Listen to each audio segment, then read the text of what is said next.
Welcome to Business Casual. I am Mihae An, your host and author of The Stories We Tell and Perfectly Incomplete. Business Casual brings you unfiltered conversations with badass, inspiring, highly accomplished women. I am passionate about and believe in the power of sharing stories, our authentic, raw, incomplete stories, getting beyond the polished LinkedIn profiles to the real humans behind the titles. My guest today is Katie Bennett. Katie is a mother, athlete, executive coach, and consultant who has navigated the complex journey of balancing multiple demanding roles while staying true to her values.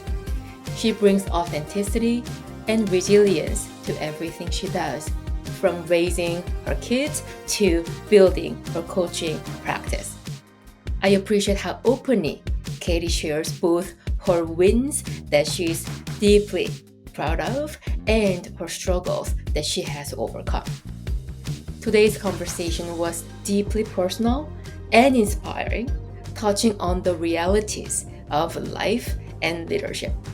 Some key takeaways from our discussion include being present for your children while building a career requires intentional choices, not compromises.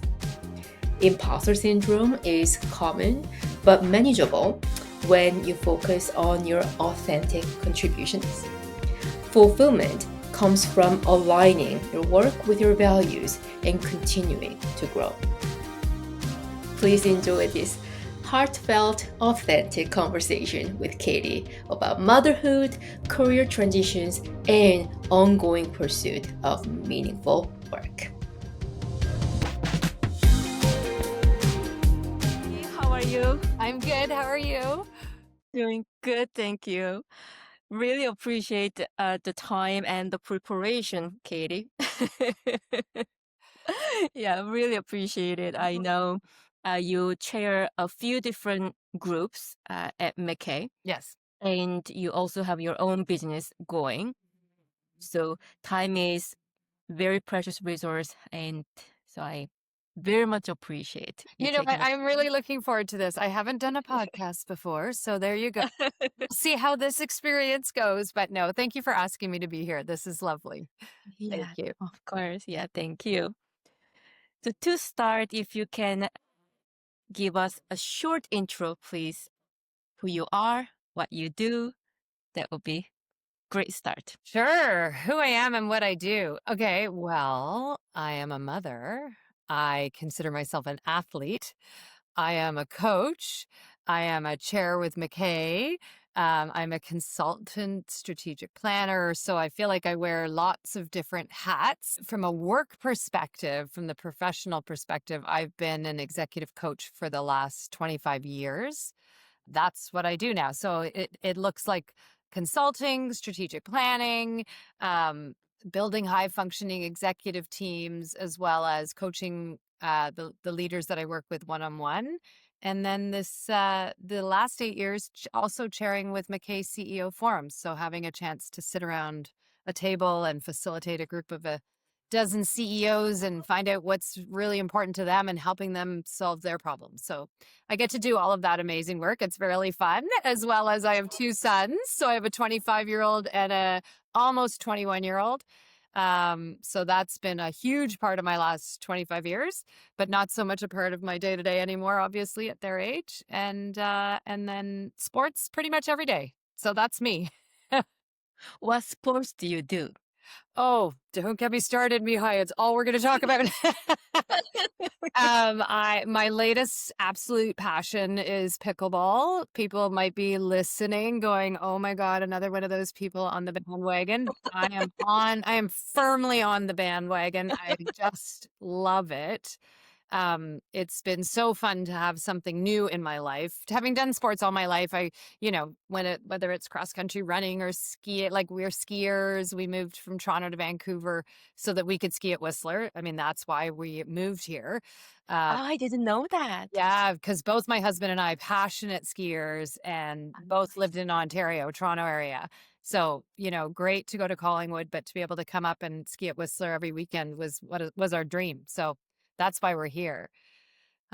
But yeah, now it's F45, mountain biking, skiing, and pickleball. Those are the four that I do right now. Uh, wow. Yeah. Yeah. I wish I was into sports more. I've growing up in Korea, sports was not really big scene Mm, for me and for us. That said, picked up ski for sure when I was in elementary school. mm, Some lessons, and it's so interesting that your body remembers. yes. Once you learn something, even though you don't practice often, certain skills are In. with you. Yeah. So, It's um, a really good point because this whole pickleball thing, brand new to me at late 50s, just started playing in the last few summers. And people have said to me, "Oh, you must have a tennis background." And I'm like, I took some lessons when I was about 10. I've barely played tennis, but there's something in there because yeah. people have said, "Oh, you have a tennis background." I'm like, "How? No, not really." But I've, of course, I've swung a racket. But I think you're right about it being a part of what your brain remembers and your body remembers. Yeah. I made a note when you did your intro, Katie. The very first word was mother. Hmm. Few days ago, well, a few weeks ago, I met a brand new friend. We just clicked.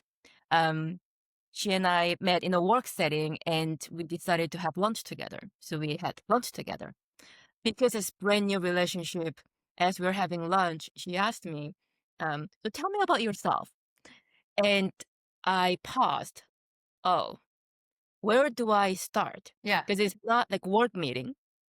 She's brand new friend, but it started as work relationship. Where do I go first? And Katie, the very first word that came to mind was not mother. And once I realized that, I felt so guilty. I have a daughter. How come the mother, that identity didn't come first? So when you said mother, like, see, there are successful women like yourself. Still, mother came first. Yeah. What is wrong with me? Another There is moment of the guilt nothing came. there is nothing wrong with you, and I think it's fascinating that you said that because, oh my god, years ago, years and years, so many years ago, how old maybe Jake was 5 and he's 25. So 20 years ago, I was sitting in a coaching course. So my background, just for context, I went to business school and then I worked in advertising for 11 years.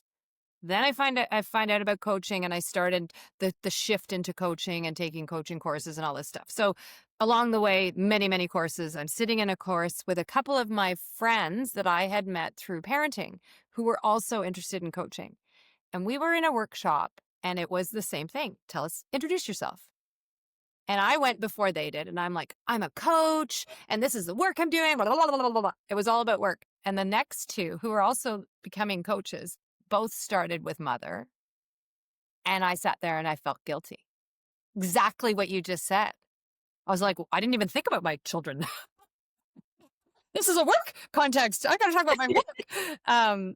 And I don't know, since that moment, it has struck me. I am, an athlete. I never used to introduce myself as an athlete. I am, to be clear, I'm not a pro athlete. I'm like the furthest thing from that, but I am an avid athlete. I am an avid participant in sports. So for me, it's part of my everyday. And to leave that out, it's like a huge part of my being. Like I'm miserable. I broke my ankle about 5 years ago skiing. And, Mm, I'm on the couch for 8 weeks or 10 weeks. It was a long time. Had to have surgery, yada, yada. And to not have that sport element every day really impacted what was happening in my life. Suddenly I had a lot more time, by the way. You get a lot of time when you don't work out, but it's not a good trade-off. Anyways, I wouldn't feel guilty about the mother thing because it took a moment in that course for me to go, yeah, I can be a mom, an athlete, a coach, an executive. I can sit at the table with CEOs. I can do all of that. And I think that has been the biggest part of my life is striking that balance of having those elements all be active parts of my life. So, Did you have any um, moment or advice or suggestions or experience sharing, making a model, that helped you along the way, the balancing or work-life harmony? Because you raised two sons mm, while changing your career hmm and thriving in your career. Do you have anything that you can share with me and the audience? hmm yeah, it's a good question. Um, okay, so I'm 59, full disclosure. My first job, it was 1989. Okay, so I graduated university. I started working in the field of advertising in 89, and I worked in it for about whatever I said, 11 years. So let's say 89 to 99, 2000, somewhere in there. Yeah, because I was still working in advertising when Jake was born. He was born in 2000. Okay, so those in the 90s, um, unfortunately, many of the role models, female role models that I had, not all of them, there were some spectacular role models, but the last couple, they were I would have described them as quite unhappy women because they were trying so hard to be executives in an ad agency. They had kids at home. I think one or both of them were either going through divorces or their relationships were struggling. They were often angry, they were often negative, and I just remember thinking, I do not want this. I don't want to be that person. And this is I just want to be clear, it's not about them and saying something bad about them, but what I was seeing wasn't working. I was like, this is not working. This, like, there's too many hours at the office. They can't get home to see their kids. Like, there was something very broken about what I was seeing. So I was very committed to not repeating that. And I wanted to raise my kids. So along comes Jake. I always describe that period as I feel like I went from the boardroom to the living room. And I was like, how did I get here? And what do I do now? Because that wasn't the answer either. Like, I absolutely loved every second of raising my kids. When I was at home suddenly with an infant and I couldn't go anywhere without my child, that blew my mind. And it was very constricting because I thrive on freedom and independence. And that Yeah. felt like the opposite. Everywhere I went, there was a baby in a bucket. My bucket was me.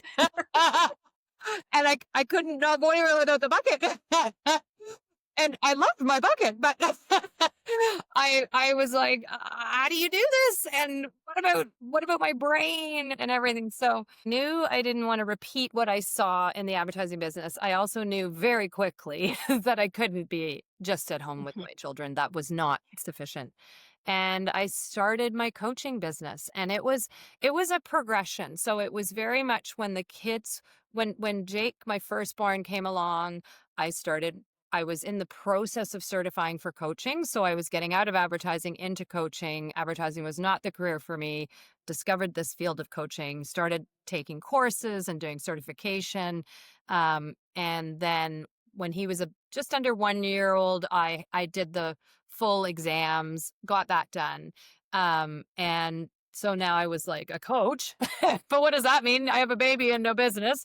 So I started working, and then I would have him looked after 1 day a week. And then as he got a bit older, 2 days a week. And then as he got a bit older, 3 days a week. And then along came Tyler, 4.5 years later, and I went back to a mat leave and then again started just working. And by the time they both got to elementary school, I was basically back to full-time work within a time frame, because I also was on the pack at school, and I was also doing cross country training when I could. So I was trying to do for the kids. I was trying to participate, and I never missed a basketball game or a football practice or any of that because I just really prioritized both. But what allowed me to do that was having my own business, right? I Mhm. still had the freedom to say yes and no to certain things. What would be one of the most proud moments that you have so far? I think if I go very big picture,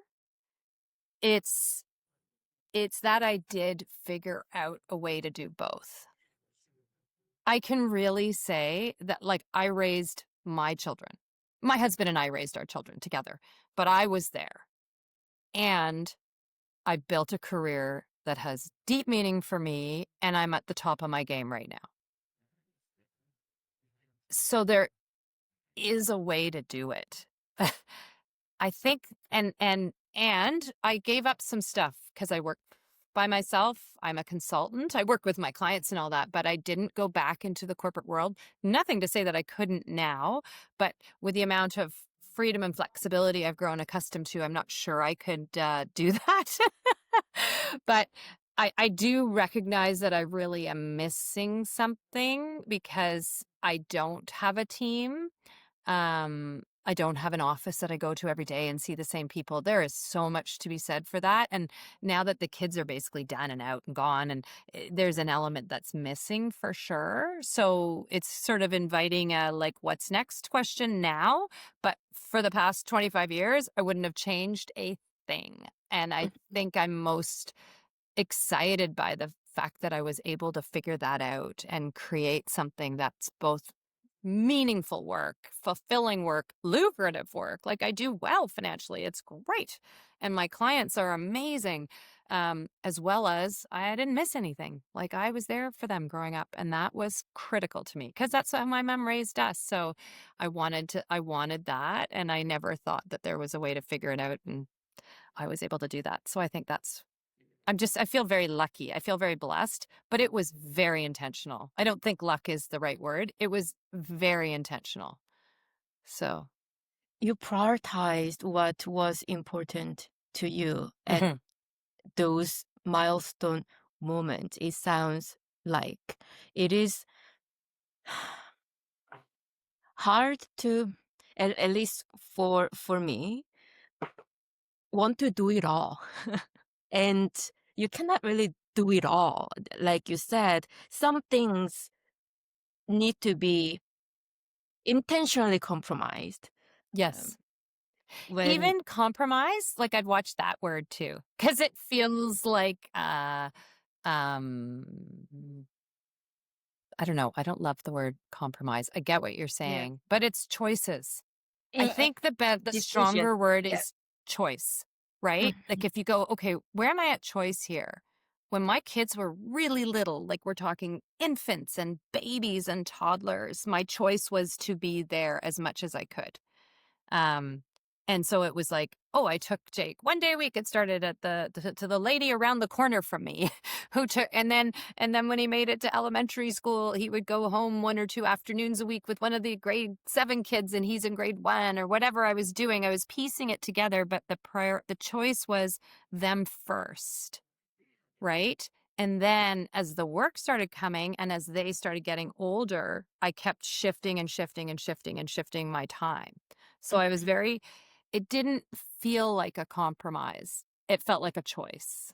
And I think there's power in words for me, big time. I get that in the world of coaching all the time. Your mindset, the perspective you're holding, and the language you're using. Because compromise feels a bit like I have to give up something, And I guess you are. I mean, I guess it's another way to look at it. Like I left the corporate track to do this, but I made that choice consciously. So I don't feel like I Mhm. gave up. I feel like I got something amazing on the other side. Agency. Hmm. We have agency Yes. to make the choice as opposed to being forced into giving something up. Yes. Yeah, Yes. yeah. I totally chose it. That would be the way I see it. Yeah. Yeah. And lucky me, by the way. Let me just say that. Like, I feel very fortunate. I had a husband who was very supportive. Our income, initially, I walked away from a 6-figure salary to raise my kids. That's a big impact, Yes. right? We had to agree to that together, right? Mhm. And we were strapped for cash in the early years of our kids being little because I walked away from that for the moment, right? And you couldn't see how it was going to come back, but there was a joint commitment. Um, so yeah, it didn't come without its hardships or Yeah. struggles. Hardship is even overstated. It was not easy financially, but the joint commitment was there again between the two of us to figure this out. Yeah. Yeah. Thank you for mentioning that because when we, so for example, in this context, when we look at you, a successful woman who's gone through a journey, Mm, and like you said, you are enjoying your thriving career. mhm, It is not. It is easy to just conclude from outside mhm, perspective. Look at her, right? Like pedestal, like mm, look at what she achieved. What's wrong with me? Like why am I struggling? mm. Right? So, knowing that the shiny part Yeah, of my story is not the only yeah, part. exactly. There's more to it. Well, you know what? I love that perspective. When I used to work in advertising, so my first 11 years, that's what I did. Outwardly, anyone would have said, she's on fire. Look at her go. She's promoted. Oh, she's running Pepsi. That's the biggest, this was the 90s. This is like the biggest account in the world, right? She's the account director for Pepsi. Holy shit. Inwardly, completely unfulfilled. Not doing the work I was meant to be doing. Knew it. Miserable. Unhappy. Deeply unhappy with my work. I was like, really? This is what I do? So that outward perspective, anyone would have said, oh, you know, the title, the client she's working on, the agency she's at, the money she's making, whatever the lens was wrong. Like, that is not how I felt. I was like, I don't even like this. How do I get out of this? But I didn't know how to get out because I didn't know what else I was supposed to be doing. Right. How So, did you figure that out, Katie? oh my God, soul searching. There was a lot of soul searching. I remember one day I was sitting on our front porch. We had moved to Vancouver from Toronto. Uh, it had rained like the entire year. It was like, oh my God, this is where we're living. It rains all the time. Um, it was an amazing winter for skiing. It dumped snow, 1,000 centimeters of snow up at Whistler. Every weekend I was joyful. Every Monday I was miserable because it was just so disgusting in the city. But every weekend we'd get to ski. Woo! Um, anyways, I was sitting on the front porch. I was like, oh, I'd had a miscarriage. There was lots of layers. So I didn't like my career. I'd had a miscarriage. I didn't have any friends. It was raining every day. I'm like, what the hell am I doing here? And my husband came home and he'd been at this workshop. I think he was still with Royal Bank at the time. I don't even know if he was still with RBC, but anyways, he has a book. And the book is the Dr. Seuss book. Oh, the places you'll go. I don't know if you've read it. Everyone should read it. Oh, Mihai, you have to get it. Dr. Seuss, Okay. oh, the places you'll go. It's Oh, it's it's a great coaching tool. And the essence of it is sometimes you're up and sometimes you're down, and sometimes you know what you're doing, and sometimes you're waiting, and sometimes you're on top of the mountain and thriving, and other times you're down in the ditch. And it's like, life, right? It is such a good book for that reflection on life. And he handed it to me. And he had just received it, and I read it. I'm sitting on my front porch reading Dr. Seuss in my 30s. And it was like, okay, this is just a moment. And I was, then there were a series of things that occurred. Oh my God, how long do we have? I was on the SkyTrain and I had a bag in my hand. It was because I was working in advertising. It was like a big art bag, right? So it's like a portfolio bag. And it's a big black leather thin bag, and inside were the advertising. This was before we did everything electronically. yes. And this guy, I'm on the SkyTrain going out to my client, BC Hydro. And this young First Nations boy, I can still see him. He's maybe 18. And he says to me, oh, are you an artist?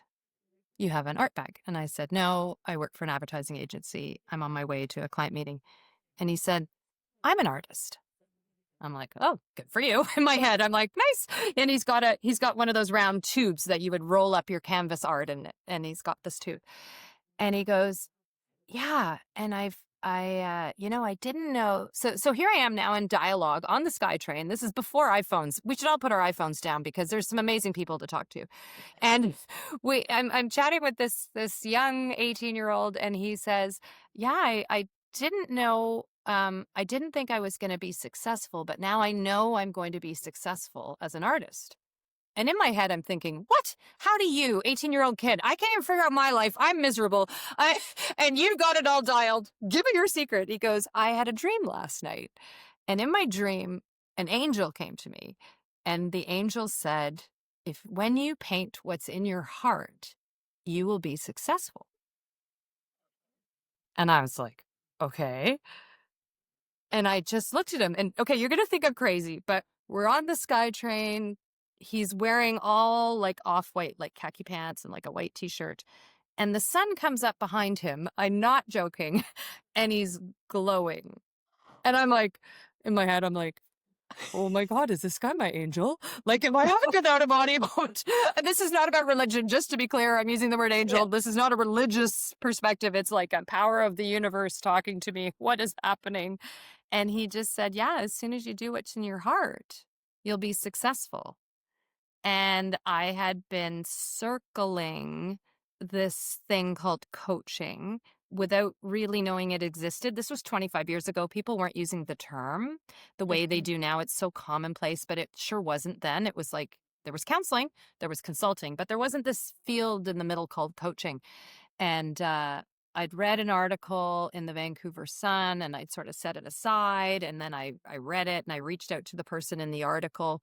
And she actually happened to live not far from me in North Vancouver. And I asked her about it. And we just got into this dialogue. I randomly phoned up someone from the newspaper, like, who does that anymore? And this woman, Terry Ramsey. And I'm talking to Terry and I said, oh my God, I'm so inspired by this article about coaching and blah, blah, blah, blah, blah. At the end, she goes, it sounds like you're a coach. It sounds like that's what you're already doing. I think you should go to this course. And like 2 weeks later, literally, I found myself sitting in this course. In Vancouver, it was by a company called the Coaches Training Institute, who are the penultimate of coaching certifications. I was just so lucky that that's who I got to train with. And I just sat there that weekend and I was like, so for context, I've had a miscarriage. I'm working full-time in advertising and now I'm taking a coaching course for the first time. I'm sitting there for the weekend and I was bawling my eyes out by the end of it. I'll start crying now because I just felt like I had come home and then I knew what I was meant to be doing. And in that weekend, I was like, this is it. This is now the work I'm going to do. I didn't know what it was going to look like. I didn't know how I was going to create a business out of it. I knew nothing, but I knew I'd arrived. So those moments that connect you, and I'll never forget that kid on the SkyTrain who just said, do what's in your heart. And then like a minute later, I'm like, oh, this is what's in my heart. Okay, let's go. So here I am all these years later doing something that matters and that I care about and that's fulfilling and that ultimately has proven to be a successful career path for me. So who would have Wow. known? Yeah. Oh my goodness. Thank you You're for welcome. sharing. Been last few weeks really feeling these symptoms of burnout. Yeah. So I've been these days we ask Copilot ChatGPT, right? Okay, I'm feeling this. What is and it gives me answers and oh shoot. Is there like different stages of burnout? Like where am I? Like am I in crisis? Like chatting with the AI engines and it told me that yeah, you are in the like early to mid stage of burnout. Do you want some recommendations in terms of what you can do? That's been what I've been going through last few weeks. So hearing your story is like, very timely at the moment. Just like reflecting and okay, what questions do I need to ask myself? Where's Well, my angel? yeah. Yeah, Well, so and thank you. I wouldn't have said I was feeling burnout at the time. I was feeling unfulfillment. Mm, I was unfulfilled. I was not doing what I was meant to be doing. And it sounds so lofty and impossible. So I want to change the language maybe because people are like, oh, what's your purpose? It's like, oh, that question's so hard, right? People, I don't know. And for me, it was more like I just knew I wasn't doing the right work. Like I didn't care enough. And then I wanted to care. I wanted it to make a difference. I wanted to be able to jump out of bed in the morning and think, this is the work that I do. Um, so for me, I don't know if maybe it was a form of burnout. It was more like a lack of fulfillment. Like I wasn't aligned with my values. I didn't care enough. I was just going through the motions. Yeah. Plus I was super lost because we'd moved. We didn't have a friend group yet. I was out of every comfort zone. It's not like just a comfort zone. It was like, take every comfort zone you've got, chuck them out the window, and have no surface beneath you is what it felt like. Like there was nothing. Everything was moving all the time underneath me. Um, you know, Who have been, I'm sure there are more than one um, in your life who have influenced you and supported you, had big impact on you. there's so many different ways to answer that question. I'm going to go with the intuitive one because it's not what I wrote down in my advance answers to you. Because you said a few things. You said, who influences you? Who's had a big impact? And the impact word stood out for me. So I had a bunch of miscarriages, and we didn't know why I was having them. And I ended up at the recurrent pregnancy miscarriage clinic, or whatever it was called, center at Women's Hospital in Vancouver. And there was this woman, Dr. Mary Stevenson, who was doing all this amazing research on the causes for recurrent miscarriage. And at the time, if you can picture a pie chart, and each sliver of the pie is a reason why women miscarry, there was a massive part of the pie that didn't have answers yet. So you're like, you don't want to fall into that category because, there's no solution for you. But they do the little tests for the various other things that they know about. And they found out that I had a blood clotting disorder. By taking blood thinner daily, I was able to get to my second son. So that woman changed my life because I have two babies. If I didn't get to her when I got to her, and that solution was new within the last handful of years. So it was like my timing of arriving there, them having found this is one of the wedges of the pie as they try and answer the miscarriage question. Like some babies are meant to be miscarried, right? They're not healthy, they're not viable, they didn't, whatever. But then there's these other ones, they were healthy, but it wasn't attaching for me because of this blood clotting issue. The placenta and the whatever wouldn't attach to the uterine wall. It would just fall off. But as soon as I was on a blood thinner, it worked. So when you say who's had the biggest impact, I only knew her for a fraction of my life. 9 months she was in my life. Every day I took an injection. I stuck a needle in my own stomach. And 9 months later, I have my second son. So when you go influence or impact, that's huge. Right. And then the flip side would be my amazing husband, Jim, who I've been married to for 28 years now. And we're incredible partners and we have a lot of fun together. And he's like the antithesis of me in so many ways, like where I'm crazy, he's calm. And but we have we're just so committed to each other, and having that stable relationship is very, very powerful and influential. And I've learned the most from him. I can talk about my best friend, Michelle, who I've known since I was 3. Lucky me to have a friend that long. Yeah. And to have that strength of, like, just to know she will always be there forever. Massive. And then I go to like the last handful of years in my career, and I look at someone like Nancy McKay, who we both know. And, 8 years ago, coming over as a consultant with McKay, like that was brand new to me. I knew how to sell coaching.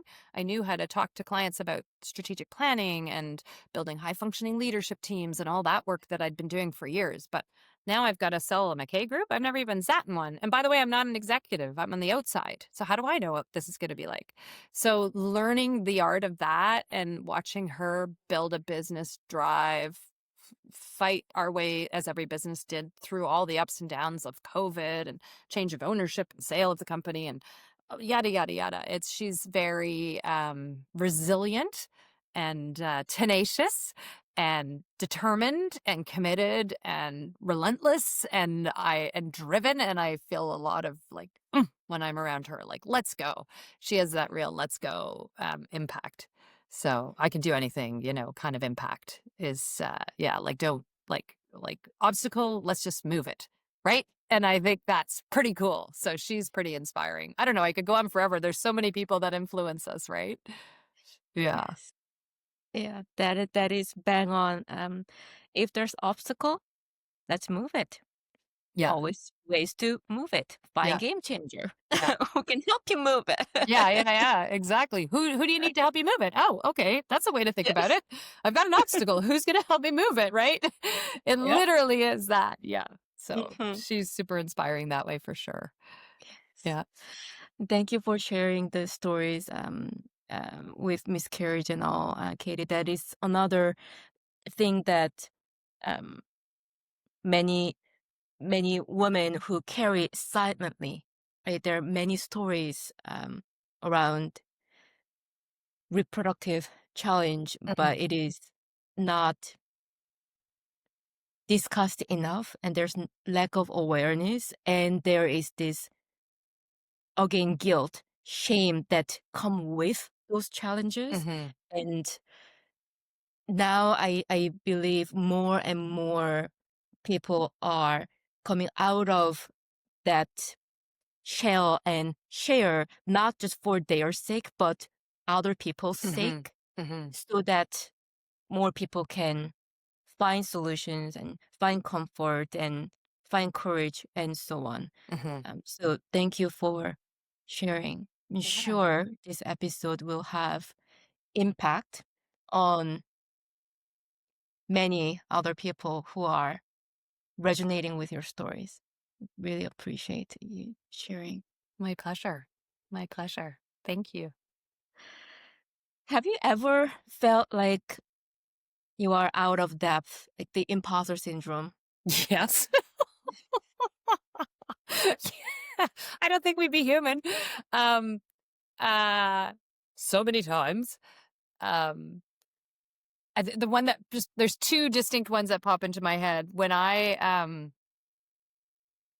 started coaching. I partnered for about 10 years with the Ken Blanchard companies. So I don't know if you're familiar with Ken Blanchard.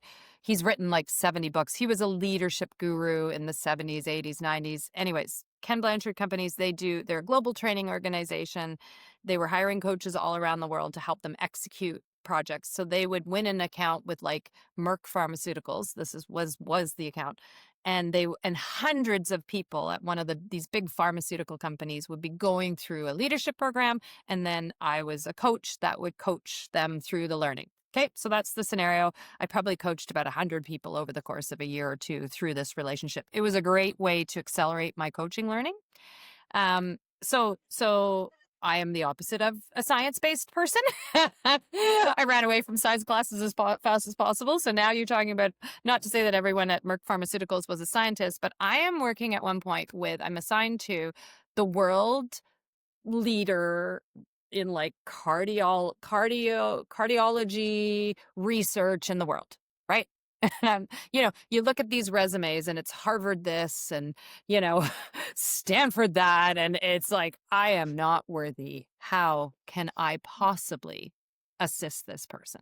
Let me just be clear. It was not a good coaching relationship. I was so intimidated by his resume, and I remember speaking to the head coach at Blanchard, Patricia Overland, amazing woman. And this is years ago. This is probably 10 or 15 years ago, probably 15. I don't even know. And she said, they do not expect you, obviously, to have any medical background, to be a cardiologist, to have any of that background. You are there because they are looking for leadership learning, and that's what you know how to do. So get over it, right? Basically, not get over it, but it's like I had to reposition what I was there for. Like, I can't meet this person from a degree or PhD or, published papers standpoint, global role in cardiology. And it didn't matter. because he wanted to learn how to be a stronger leader and how to lead his team. And once I learned that, it was like, okay, I've got to get out of my own way, no matter who's sitting across the table from me. Right. And I think of this role I do with McKay. All of my clients are CEOs. I am not one, nor have I ever been one. Right. But we have mutual respect because I'm not there as a peer CEO. I am there to coach them, facilitate the dialogue, connect them to the people they need to connect to. I mean, I would say every single solitary McKay meeting for the first couple of years, literally, I was intimidated and felt out of my depth Mm. and felt like this better be good. Like, how am I going to make sure tomorrow is an amazing day? And then I realized, for anyone who's in a model like this, I don't create the great day. It's co-created by everyone in the room, right? Mhm. I don't even know what questions people are going to ask or who around the table is going to have the answer. So you don't know what's going to happen in a McCabe forum, and everyone is different and dynamic, and every problem that's brought to the table is different. And yeah, now that I've been doing it so long, some of the stories I've heard before from the individuals, but that doesn't matter. And so as soon as I realized that I was not solely responsible for the outcome, all I could do was do my best to get the day set up, have an amazing speaker, get the people in the room, and facilitate the dialogue. But after that, I had to kind of let it go because whatever happens, happens. And so, yeah, out of my depth literally for years. But you just keep showing up, trying your best, figure it out, add things, change things, move things, ask for feedback. Always, I'm always asking, how do we keep making this better? What isn't working? And adjusting. And that's, so it doesn't freak me out anymore, which is good. Mhm. Although that being freaked out is actually really healthy. I do like it.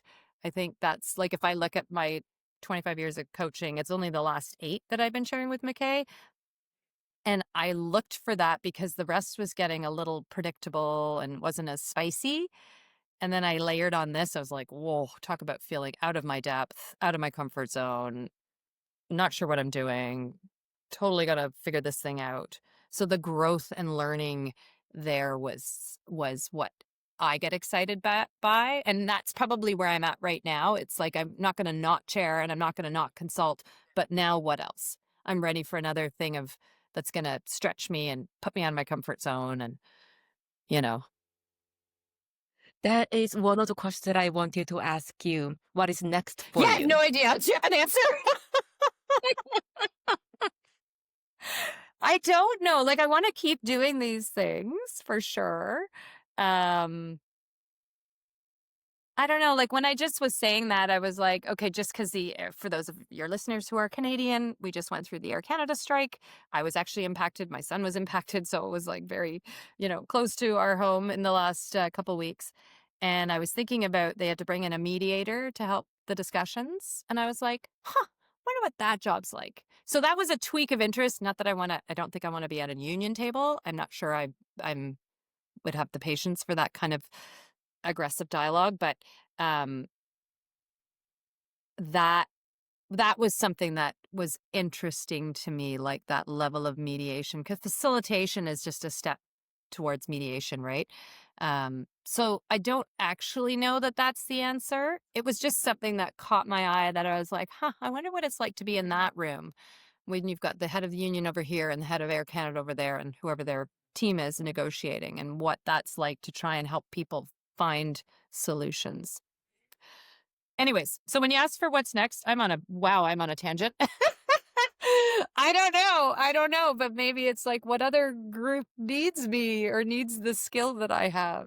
So I'm not sure I have an answer. I just know I actually have a question.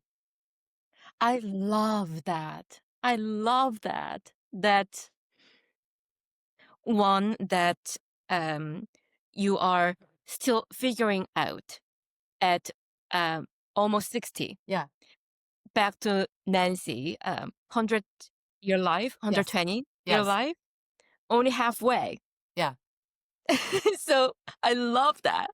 And 2, that you have more questions than answers. I love that too. Yeah. Well, Yes. the age thing, Mihai, I know a lot of people in McKay have been doing this 100-year life retreat, living and working in the age of longevity. And now getting to this point where previously one might have thought, oh, I should be retiring or we're getting close to retirement. So financially, we could. So big picture, that's a choice for us. My husband and I are both like, what are we going to do every day?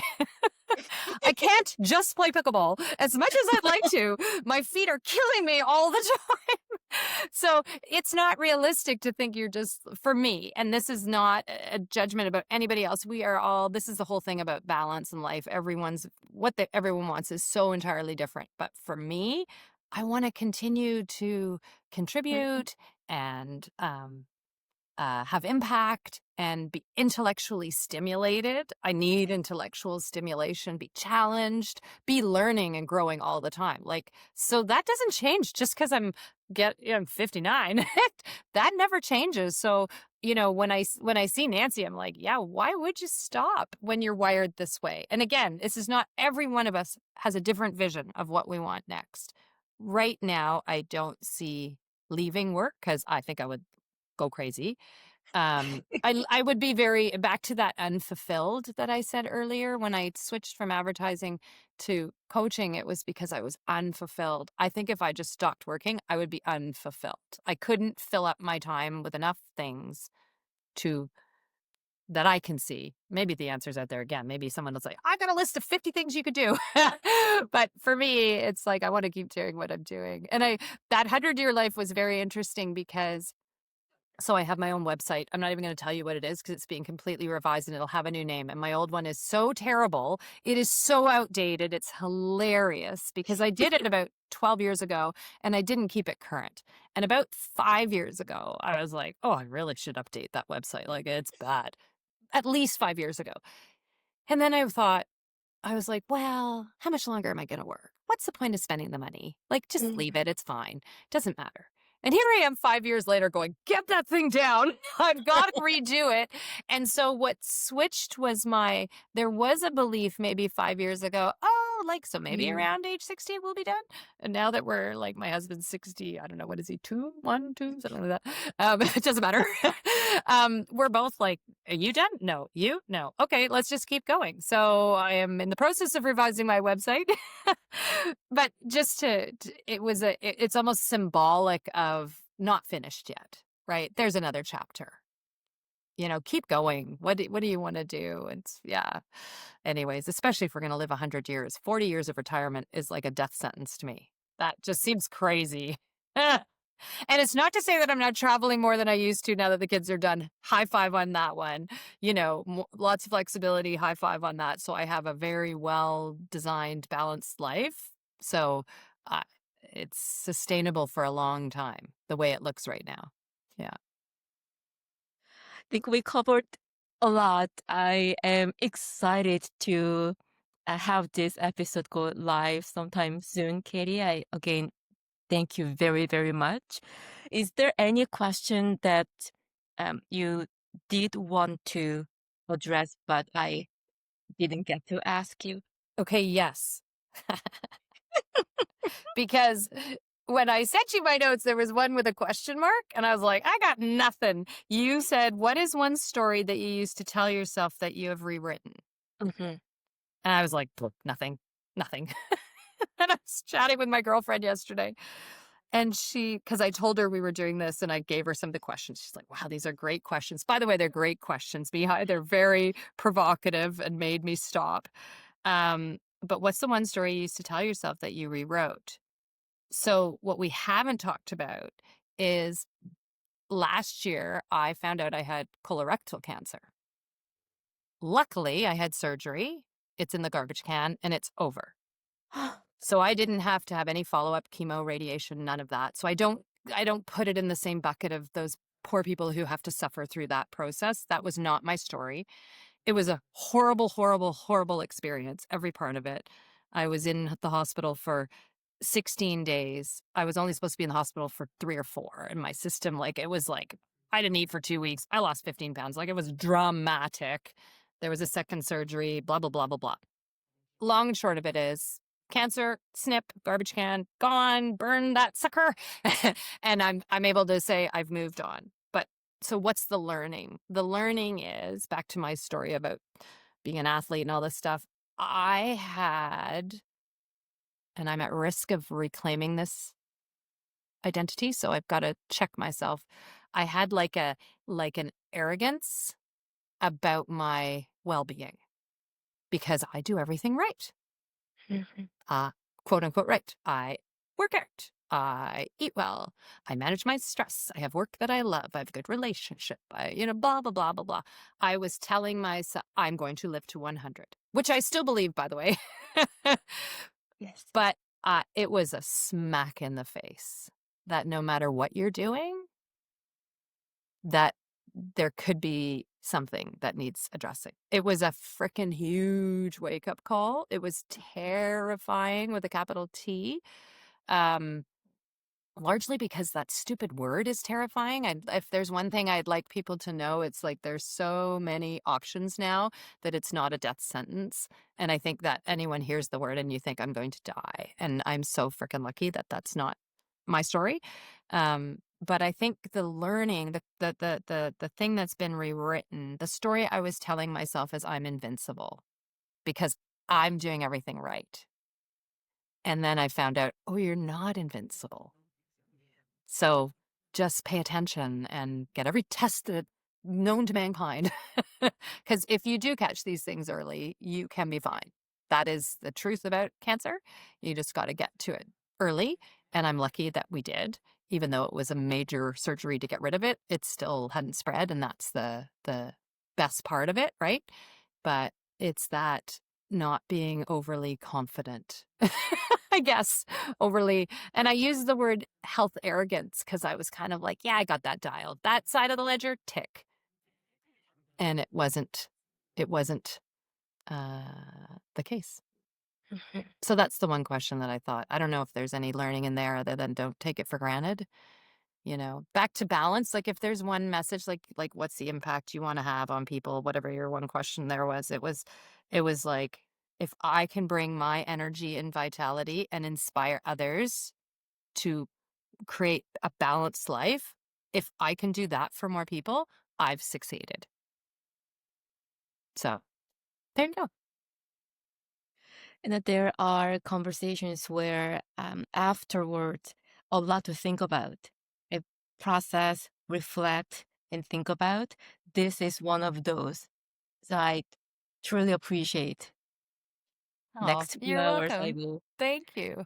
chew our conversations again and again, and I will have some fun with my thoughts With your after, thoughts. Yeah. yeah, based on our conversations today. Yeah. So Well, thank I loved doing this. I actually really appreciate it. At first, I did not like your questions because I was like, this is way too much work for a Sunday in August. What the heck? But then I really appreciated them. So there you go. So thank you. you have ton of story, like golden stories, Katie. More need to be told and shared. Oh, I'm sure we just scratched surface of it last hour. yeah. Well, thank you. Yeah. I mean, but so do all of us, right? I think that's the idea Exactly. behind what you're doing. I'm not Yes, unique. I'm not the only one who has a ton of stories. We all have a ton of stories, right? we do. Everybody has a ton of stories. It's whether you get to learn them, right? Or find out yeah. Anyways, good luck with this whole podcast thing. I love that you're doing this. It's very inspiring. So, right Thank back you, at you Katie. on this inspiring front, Mihai. Yeah. Thank you. Yeah, you're welcome. Until next time, I will be in Vancouver later in the fall. Are Hope you? to see you. Yes, Yeah. me too. Me too. Yes. Till next time. Till next time. Talk to you later. Yeah. Bye. That's it for today. Thank you for tuning in. Please remember you have more agency than you often realize. Choose your stories. I'll see you next time.